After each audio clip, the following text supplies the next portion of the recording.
Hello once again to all you wonderful boys and girls. Back at it again with another episode of the Fantasy Simpletons of Fantasy Football Show. I am your host, Kyle Fridland. Joining me as always is my brother and co-host, Jake Fridland. Hey, what up, Kyle? Hey! How's it going? It's going pretty good, man. We're going to do sleepers. Woo! Everybody loves sleepers in the fantasy football community. Dude. As the season keeps trucking along, it gets a little harder to find some sleepers because everybody's trying to find that guy. So sometimes you got to dig a little deeper. You got to look a little harder. And we're going to figure it out. Yeah. We got some guys today, about 7 of them to be exact. Oh yeah, this is going to be fun. This is going to be a fun selected one. these boys. And right before we start, let's just quickly mention, because we're getting through it, we're trying to get to 100 subscribers. We're trying to get to this point before week 8, so we are less than 2 weeks away. We're currently at 78, which is great. Thank you so much. But if you've been watching our videos before, if you've seen any of our content, if you like our content, please give us a subscribe. Help support this beautiful journey of a passion project. Yeah, between two brothers. Between two brothers. Love fantasy football. And without further ado, Jake, are you ready to start this up? I'm ready. Let's get into it. Yeah, let's get straight into it. We're going to start with our first man here, Jayden Higgins.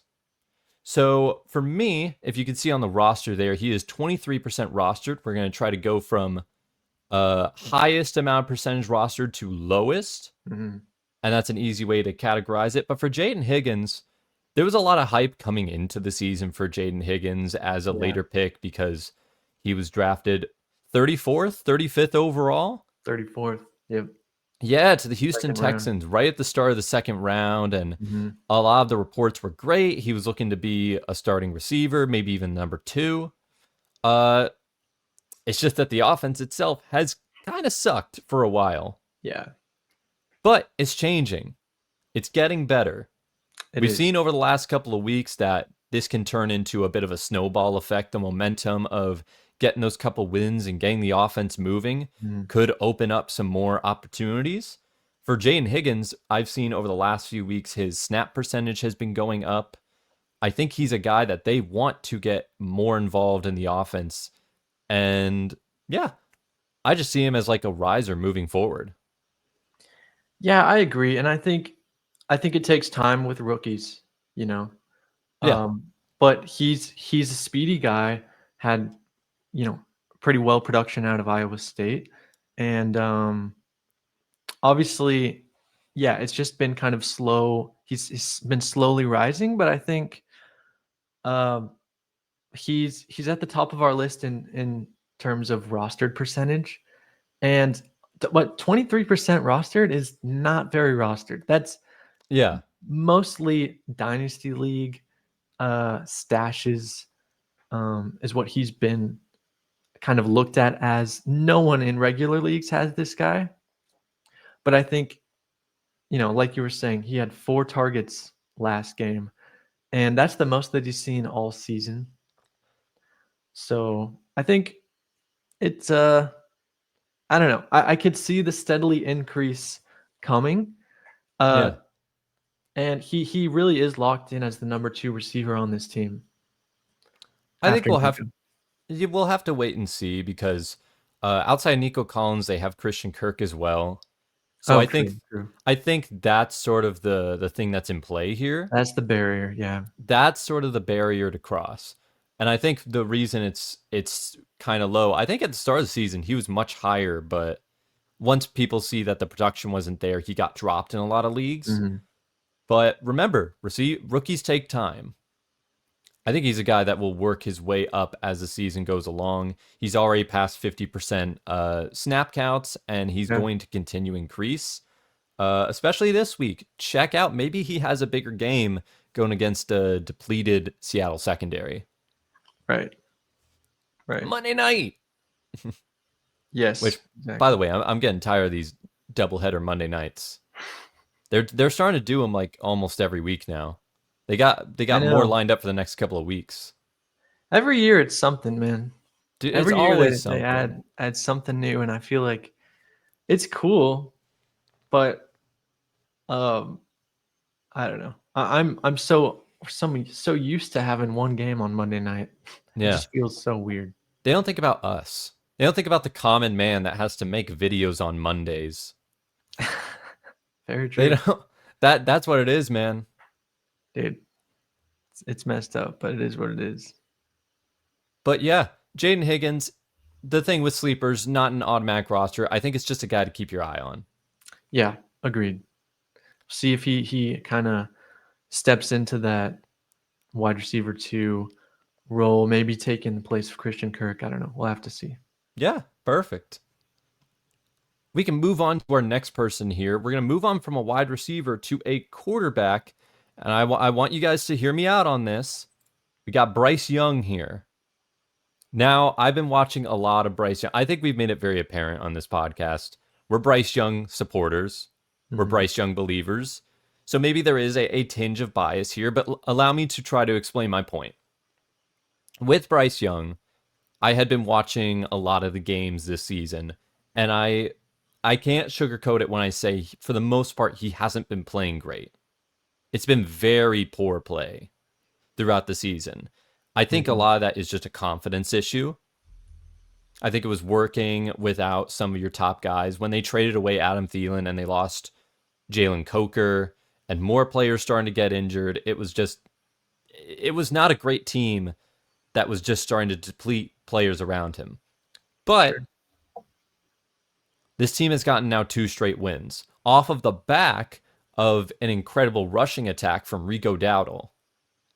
And I saw in this last game against the Cowboys defense, which, yes, it's the Cowboys defense, but it was his best game of the year. He went 17 to 25. He had 3 touchdown passes. He looked like the player he was developing into last season, which followed a very similar arc of him struggling, but then slowly but surely getting better as he gains more confidence throughout the season. I'm not saying he's a start this week. I'm just saying watch out, because maybe we could see more of that no-look turnaround touchdown pass Bryce Young that we saw at the end of last season. Right. No, I agree with you. And I will say, his schedule moving forward looks, at least the next few games, looks kind of tough. Looks like it could challenge him. Yeah. He could fall off. I'm going to be completely honest. He's playing the Jets, Buffalo, and Green Bay in the next 3 weeks. And that's not great, but, it could push him and the team to kind of step up. And, fantasy-wise, it's not always the worst if you're playing good defenses because, they're going to want to pass more, quite frankly. Yeah.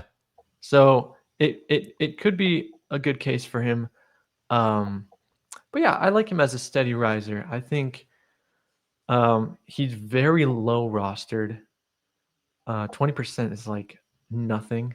Oh, we're only going to get lower as this goes on. Oh yeah, sure. He's in every one of my leagues. So I definitely think he's at least a decent streamable candidate. Especially in a super flex league. I think he's an interesting guy moving forward as well. I can attest to that because I had Lamar Jackson down a couple weeks, so I had to play him in some super flex, and he hasn't been like amazing, but he hasn't crapped the bed either. Yeah. So it's just one of those things. If you're looking for a stream option this week, there could be worse. He's going against an 0-6 football team. True. So you just gotta look at the full picture of, I think when Chuba Hubbard comes back, if they can establish a well-balanced ground game, it takes a lot of pressure off of Bryce, and it will make it a lot easier for him to perform well and succeed. Oh yeah. Completely agree. Yeah. And with the emergence of Rico Dowdle, I think the combination of Rico and Chuba, it could be nice for this team overall. Well, that's just a side note. Yeah. I mean, extra side note to that side note. Dowdle's on a 1-year deal. If he can keep up this kind of production, I'm curious to see what he can do going into next season. Yeah. Yeah. Give him a chance. I want a Oh team. yeah. I want to see a team give him a chance. Oh yeah. I think everyone has him rostered now, Dowdle, but Yeah. if you're one of the lucky ones, I think hold on to him. Could be a fun ride for Oh, sure. I wish I was. I used to have. I dropped him. I dropped him a few weeks before this. Jeez. Horrible. I Regrets. I mean, speaking of backup running backs, we can skip right over to this one Let's do here. it. At 19% rostered, we have Jaydon Blue. It was tough to think of a running back that I would qualify as a sleeper because running backs aren't the same as wide receivers. Anytime there's a running back with any sort of upside or intrigue, they get snatched up immediately. So I had to dig a little bit. I had to try to see, well, where's a guy where I could see something happening if things go right? Jaydon Blue falls into that category. He's already had one thing go right for him. Miles Sanders is going to be out for the rest of the season, so he's now slotted into the number 2 role. But we still have to see a couple more things. He's got to make the most of the touches that he has. Because I know coming out of camp, he wasn't getting like the biggest praise or the shining light. He's also been kind of inactive and injured throughout some of this time, so he's not like an automatic you got to get him right now. But if it's a stash you need, see what happens with Jaydon Blue. Yeah. I know. I think you're exactly right. With Miles Sanders, obviously not involved because he's been injured. I think that Jaydon Blue can definitely step it up, and I think that the team might be leaning on him a little more in the future, at least after this last game that Javonte had, where he was getting stuffed and he did not get as many carries as he's gotten previously in the season. He had actually one of the lowest rushing attempted games of the season, and it didn't look too good for him this last game. So I think um, with his track record, you know, of what he's done on other teams, I think it would make sense for Jaydon to kind of get a little more involved, see what he could do, see if he could help him out. And you never know, he could explode in one of these games. So you might want to, roster him up, and if they keep using Javonte a lot, there's a chance he could get injured. He has an injury history. Like there's a lot of factors that go into this that make me think Jaydon Blue actually is a pretty decent stash. I think it's another. I'll just make a quick side note on the game where you had 0 rushing yards on 3 carries. Yeah, I can't make an excuse for that. That was bad. But Javonte Williams also had a bad game that week too. I can't remember the exact stat line, but I think he was under like 20 rushing yards as well. So at the very least, that was just a bad game for the ground game as a whole. Sure. I think they're in a position where they will get him more touches regardless. They were giving Miles Sanders around 8, 9 to 10 targets when the ground game was working. Yeah. So I think they'll want to slide that into Jaydon Blue a little bit. Yeah, I could see it. I think he's a great stash, and running backs need to be stashed in fantasy. That's just how it is. That's just how it is. That's how it's always been. So you want to get ahead of it, especially running backs. You want to get the next guy immediately if you can. So yeah, this he's just could be an interesting guy to watch for sure. Absolutely. Next, we're gonna move on to tight ends. And I've been so excited about tight ends this season because it feels like a new guy is blooming up all the time. There's now like a class. It feels like there are multiple tiers of tight ends starting to be formed. We'll see what type of tier this guy falls into as the season goes on. AJ Barner, our man. Yeah.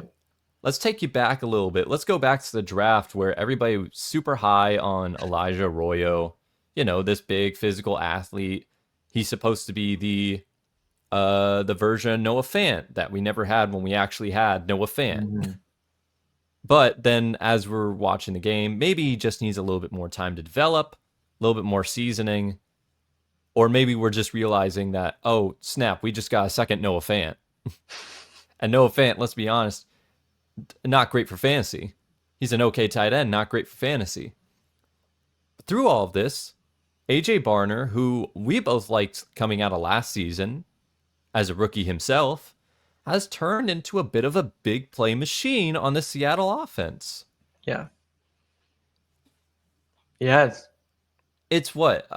He didn't have a touchdown this last game, but he's had, out of the 6 games, he's had 4 touchdowns. He had a big catch in this last game to seal it against the Jaguars. Mm-hmm. So he's just kind of the guy we look to if we need a big play on the team to get the ball rolling or to steal a game. I like that role.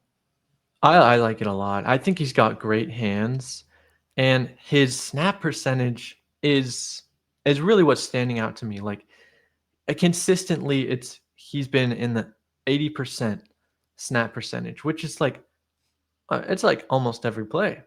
Yeah. Which is huge.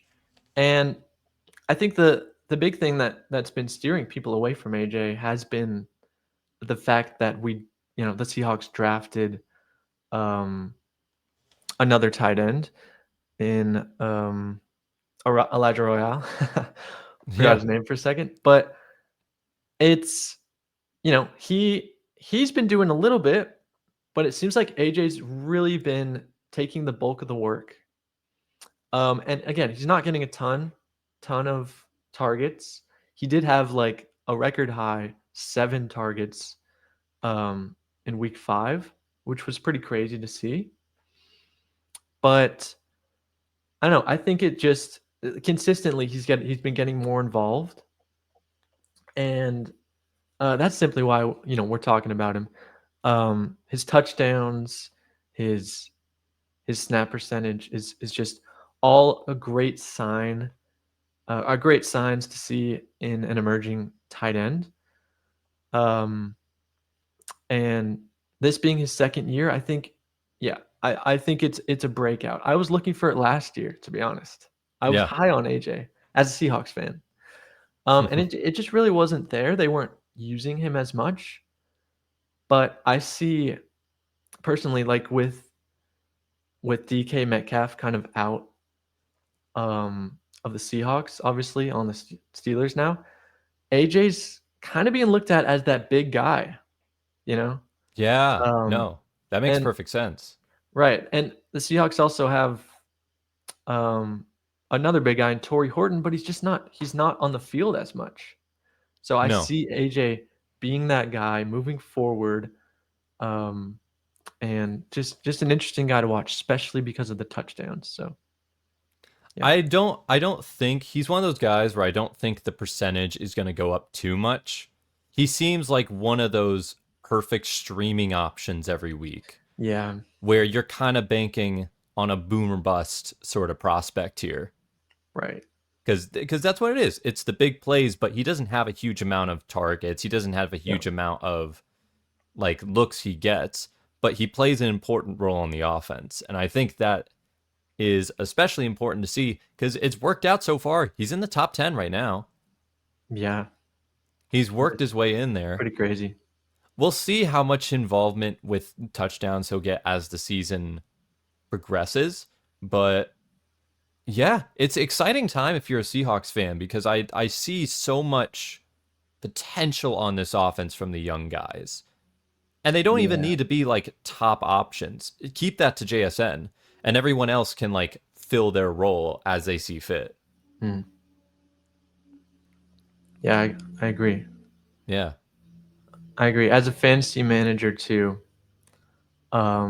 seeing someone that has in 4 games gotten over 10 points in 4 games. Yeah.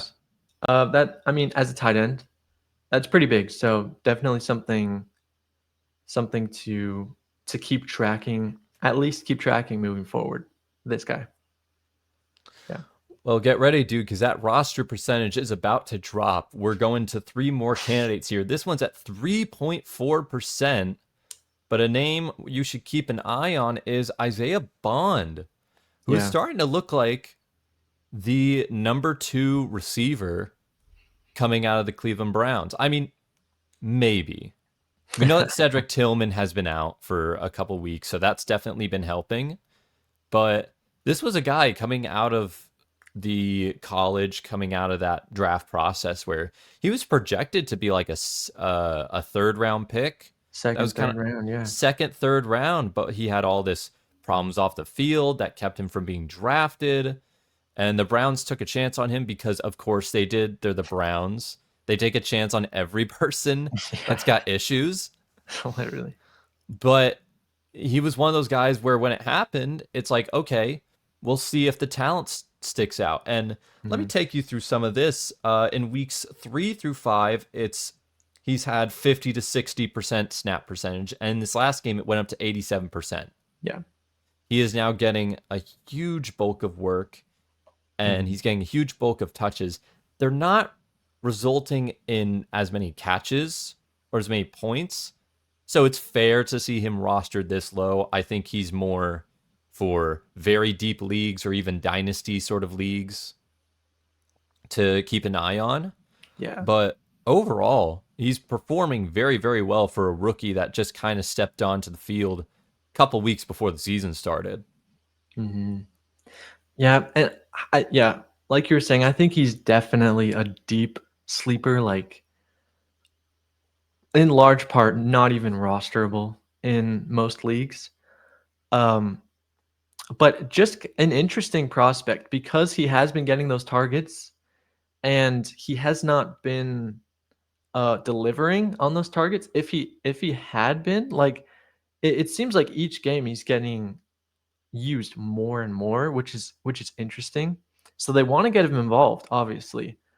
And I don't know if it's him or if it's the team, if it's Gabriel, like messing up on throwing him the ball, but he's been consistently like not catching half or over half of his targets the last few games, which is not a great sign. So this guy could easily be a bust.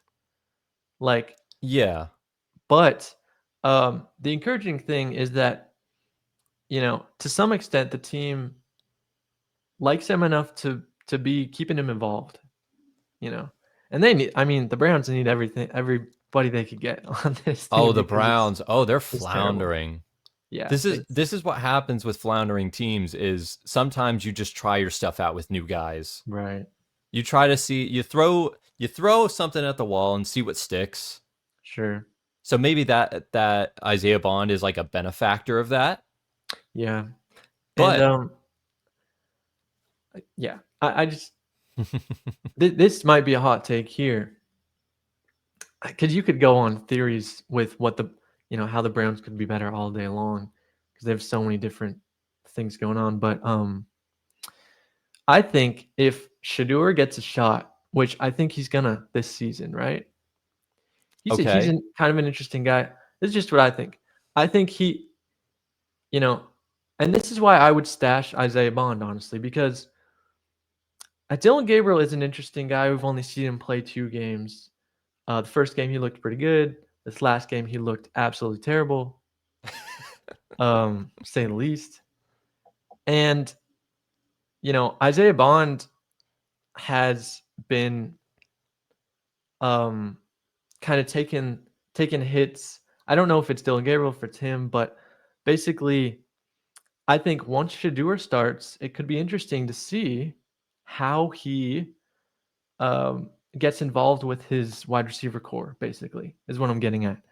And Isaiah Bond, if he's getting this many targets, I think Shadeur's an interesting guy if he could pass it a bunch, and he does. He did in college. So that's just me. But I like taking risks on guys. And who knows? Dylan Gabriel could be the guy. Shedeur could be the guy. It's still up in the air. Guys, Shedeur, it's going to happen. At some point, he's going to step on the field because it's going to create some buzz. It's going to create some headlines. They probably want to sell tickets in week 14 when they're, 1-9, 2-8. Week 14, 2-8. That's bad math.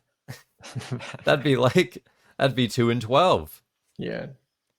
Did you see that quote that Myles Garrett came out? He came out in a press conference and he talked about it's frustrating to see this happen every game for years, that the defense gets it done, but the offense just can't get it going. Yeah.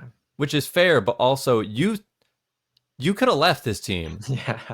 You had that opportunity, but then they gave you $40 million and you're like, well, dude, take what you're given. Do what I can get. If do what I can do.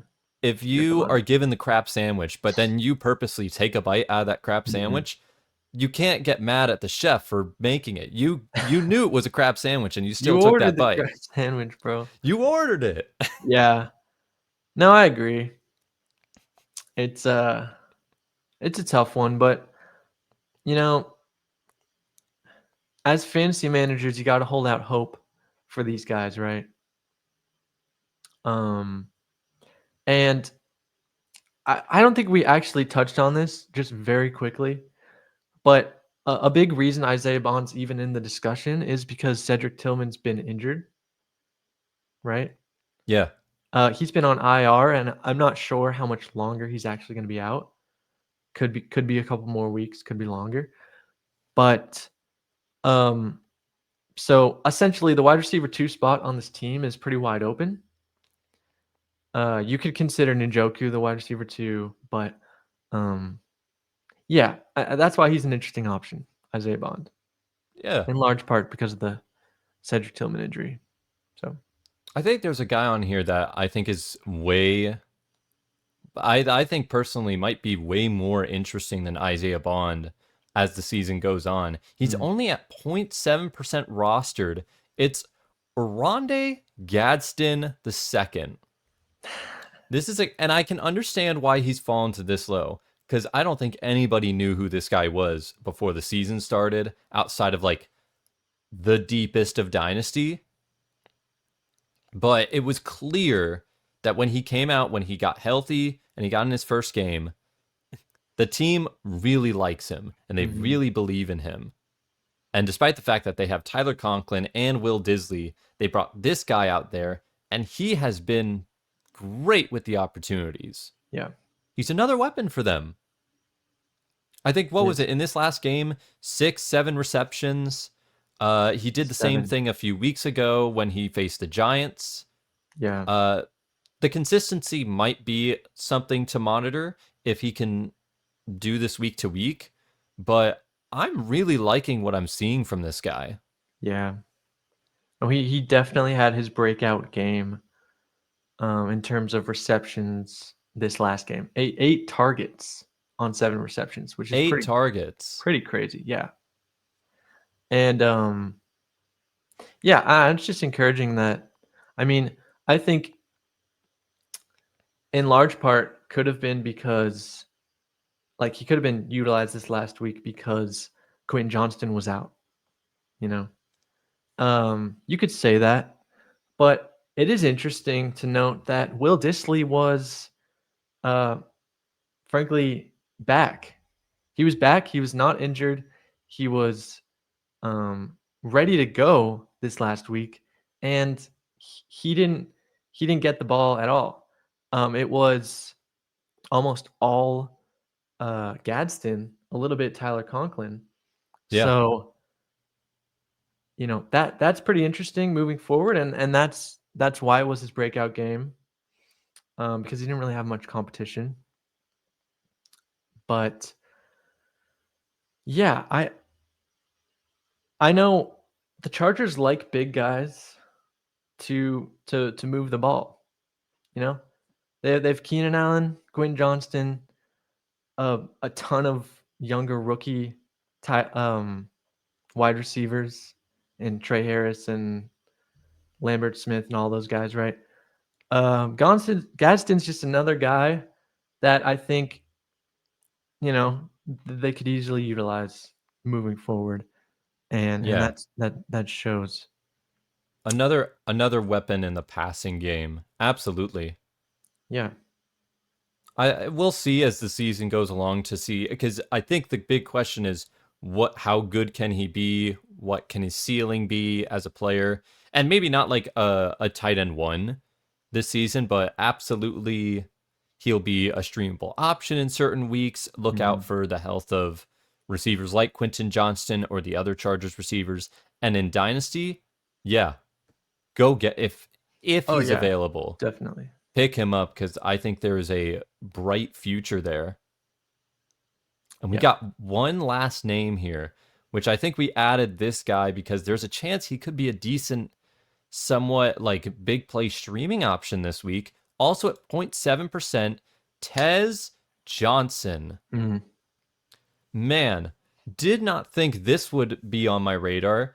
Tez Johnson being drafted near the end of the draft, late in the 7th by the Bucks. And I think we all looked at him and be like, okay, people like Tez Johnson. Yeah. He's a fun, electric playmaker. He did great on Oregon. Great. He's the wide receiver 5. Yeah. Like, that was the big thing of like, oh, there's no way. Unless everything went for him, there's no way he's going to be given opportunity. Well, Mike Evans is down. Chris Godwin's down. Emeka Egbuka went down. And Jalen McMillan is still hurt. You got Sterling Shepard. You got anyone else I don't know the name of. But Tez Johnson came out, and he had that awesome touchdown catch. He did that incredible, like, freaking gymnastics flip, where it's not like just a normal front or back flip. It's like sort of like you turn your body in the air as you flip. It looks so cool. But I think he's an electric player. We've seen it in the special teams in the return game. And I think this is more of a deep dynasty stash, but also if you're really desperate or just like to play a little risky, try to see what you can do against the Lions next week. Yeah, exactly. And it definitely more of a streamable guy, maybe not long term, just because they have so much talent that's currently injured. And we don't know how long Emeka is going to be out for, right? The severity, as of right now, the severity of his injury is still under review. So I could check to see if there's any updates right now. Yeah, let's check it out right now. Last I checked, it's just a hamstring injury, but they're like doing some testing to see, the severity of it. But anyways, I think we're also not sure when Jalen McMillan's going to come back. He's still on IR. I think Evans and Godwin are like probably game time decisions going into this week. So exactly. Obviously. So all that depends. Here to say, yeah, you're probably not looking to start Tez Johnson at most points of the season at any point. But this is just for Dynasty. For all the Dynasty listeners out there. It could be, hey, honestly though, it could be like, if circumstances are right, it could be for redraft leagues too. He's a deep stash. He's a likable guy with a great story. Like what Bo Nix's brother, where they lived together for so long. Yeah, exactly. Yeah, that's super cool. Yeah, I think people want to root for this guy. They know what he can do in Oregon. Yeah, and he's a great slot guy. Yeah, to say the least. So very interesting guy moving forward. If you need a wide receiver, if you're hurting, there's so many injuries out there on so many different teams. I think he could be good. He really could be. And this is a super pass heavy team, we wouldn't be bringing him up if this wasn't just a pass heavy team, and anyone that's like available to be passed to will get the ball. So it's Baker, dude. It's Baker's unbelievable right now. He's so good. He's like the best fantasy quarterback. I think if there was any doubt, I wouldn't say he's like the best. I think if there was any doubt though, if he was seen as like, oh, could you consider him an elite quarterback at this point? I think he's reached that point. Yeah. I think after last year going into this year, I think I've seen enough to be like, no, if there's like 8 guys that are considered elite, he's got to be in that 8. Oh yeah, I'm just talking about like in terms of fantasy production this year. I think he's at least top 5. He's if not one, just 2, as 3. good for fantasy as in for real life. Yeah. So I don't know. Take a shot on Tez Johnson. Yeah. If you're interested in a wide receiver. Take a shot on him the same way Baker will take a shot on him in those deep balls. Exactly. Yeah. Exactly. He's a good player. I actually saw him in person, which is kind of a cool side note. Whoa. I saw him play. Well, okay. I don't know about this. Oh, you didn't know about that? Yeah. I went to the Fiesta Bowl. Not last year, but the year before. And it was Oregon. So I saw Bo Nix and Troy Franklin and Tez Johnson play against Liberty in the Fiesta Bowl in Arizona. It was cool. And I saw a Tez Johnson touchdown. So I was like, oh, I literally was like, dude, I was like thinking in my mind, oh, I'm going to scout for guys for fantasy. You know? Do you still feel good about Troy Franklin these days? You know? I hold hope out for Troy Franklin. I have him in Dynasty. I'm holding hope out too, but man, it's not looking as good from when we did our last sleepers video. No, it is not. But keep your chin up, Troy. Maybe you got something down the line. I don't think it's Troy's fault. The team just isn't looking good. So, anyways. Yeah, that's about it on our sleeper picks, though. We do have, before this video ends, we got some waiver wire options. Yeah. Woo! We got 2 for every position for week 7. Let's just go through it here real quick. On quarterbacks, usually we're at this point in the season where quarterbacks are streamable options. Both these guys are facing each other on Monday night. CJ Stroud and Sam Darnold. Sam Darnold's a guy you probably should try to go get on your roster now. I think he's done enough to show that he can at least be a good backup QB. And CJ Stroud, I think, can be good in this matchup in particular, going up against the depleted Seattle secondary. So just keep your mind open on that. On running back, Kendre Miller is still out there in over 50% of leagues. Woody Marks is not even 60% rostered, which is wild to me. So these are still 2 of the top running back options out there. If you need another option that might be lower on the list, Tajay Spears. He did recently come back. He's starting to get more carries and involved in the passing game, so try to keep an eye out for him to see what he does as the season goes along. We got receivers as well. Same as before. Romeo Doubs, still not roster enough. He's starting to perform a little better, a little bit more consistent there. And Rashid Shaheed is once again a great boomer bust option. Tight ends were probably the hardest of all these, though. Because we mentioned some tight ends in the sleepers video that could be used for this week, like AJ Barner or Oronde Gadsden. Even Harold Fannin, great streaming option for this week because of the possible injury to David Njoku. But on this list here, I have Evan Ingram, who's starting to find his role in the offense, get a little bit more consistency going, and Cade Otton, simply because of all the other options being out. Exactly. We've seen Cade Otton last season perform super well and take that role when the receivers were gone before. Yeah. So he's actually a guy that I might pick up in some leagues because I think for this upcoming matchup, he could be super good. He's been picking it up the last couple of weeks with the injuries. So, yeah, I like that. But that's basically it here today on our Week 7 waiver wire. Anything you want to say, Jake? Any like guys you've been thinking of, or? It's tough, man. It is tough. I mean, I think we listed the bulk of the guys. Just for fun, could go over the kicker of the week. I was thinking the kicker of the week. Yes, that's waiver right. Wire pickup. kicker The of the week. waiver wire pickup. Jake, tell us about your kicker waiver wire pickup. Dude, honestly, now I'm forgetting how to say his Are last name. you looking him up? I'm forgetting how to say his last name. Isn't it Grupp? Blake Grupp, bro. Grupp. I don't know, but I don't think it should be Grope. I don't think that's let's bad. forget. Let's Yeah. just take that out of your minds. Grupp. Take that out, man. It's Grupp.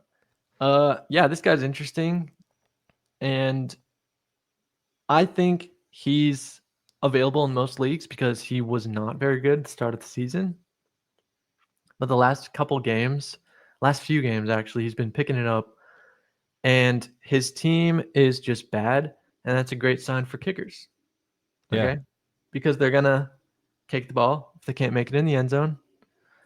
So I like him, and they're playing Chicago this week. At Chicago, could be good. It could be a good matchup. So I like that. Blake Grupp, kicker. Yeah. We'll make sure to add more streaming options for kickers as we do some of these shows here. But that should do it for this episode. You can follow us on Instagram, on X, on TikTok. You can listen to us on Spotify and Apple Podcasts. Yeah. Just remember, there are a lot of decisions out there in the fantasy football world as we go forward. But just remember to stay simple. Good night, everyone.